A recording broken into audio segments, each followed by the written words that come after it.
जय गुरु। श्री श्री ठाकुर अनुकूल चंद्रंकर श्रीमुखरु झरी आसिला अनुरागेर झलक झुंके आत्मोत्सर्गे निवेदने आसले नति अनुगति पृष्ठ स्वार्थी उद्दीपने सन्धानी यही अनुरागे निये सेवार समीक्षा पृष्ठ नीतिर पथे चलाई मंत्रपूत दीपन दीक्षा। एटी श्री ठाकुर कहउछन्ति झलक झलक अनुराग नहीं इष्टंकर चरण रे पृष्ठंकर चरण रे आत्मनिवेदन करी नति स्वीकार करी पृष्ठंक स्वार्थ को निज स्वार्थ बोली मानि नहीं पृष्ठ स्वार्थी उद्दीपने तांकर स्वार्थ रे उद्दीपित होई जेतेबेले मनुष्य चले यही अनुराग अनुसंधान प्रवण सन्धानी यही अनुरागे रिसर्च ओरिएंटेड सन्धानी यही अनुरागे निये सेवार समीक्षा जेतेबेले मनुष्य तांकु सेवा दे चले और सेवार समीक्षा करी करी चले सेवा माने तांकर परिपूरण रे परिपोषण रे परिरक्षण रे अर्थात तांकर इच्छा को परिपूरण करिबा रे आउ तांको भरण पोषण देई देई चलिबारे एवं तांकर स्वार्थ रक्षा करी करी चलिबारे तांकर सुख स्वाच्छंद्य रे दृष्टि देई चलिबारे जेतेबेले मनुष्य दक्षता अर्जन करी करी चले से व्यक्तित्वर अधिकारी हुए दक्ष होई उठे तार आत्मनियंत्रण सेतिकी हुए से सेतिकी संयमी होई उठे से सेतिकी जितेंद्रिय होई उठे से सेतिकी सक्षम होई उठे सेतिकी धीमता संपन्न हुए योग्य होई उठे मोटामोटी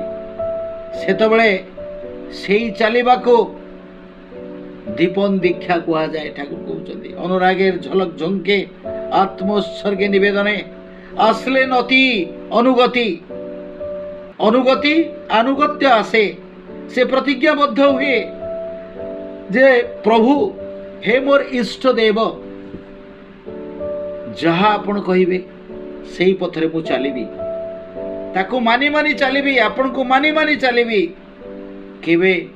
अवमानना करिबी नाही यह मोर प्रतिज्ञा। जेमती अर्जुन कुरुक्षेत्र रे प्रतिज्ञाबद्ध हेले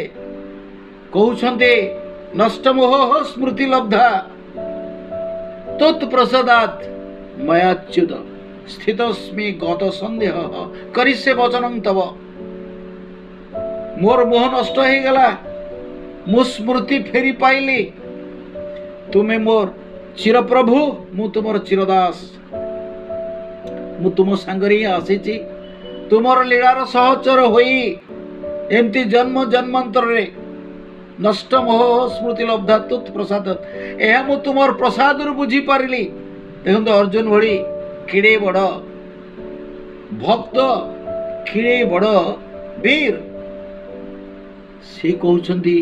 हे केशव तुमे मोर प्रभु चिर प्रभु मु तुमर चिरदास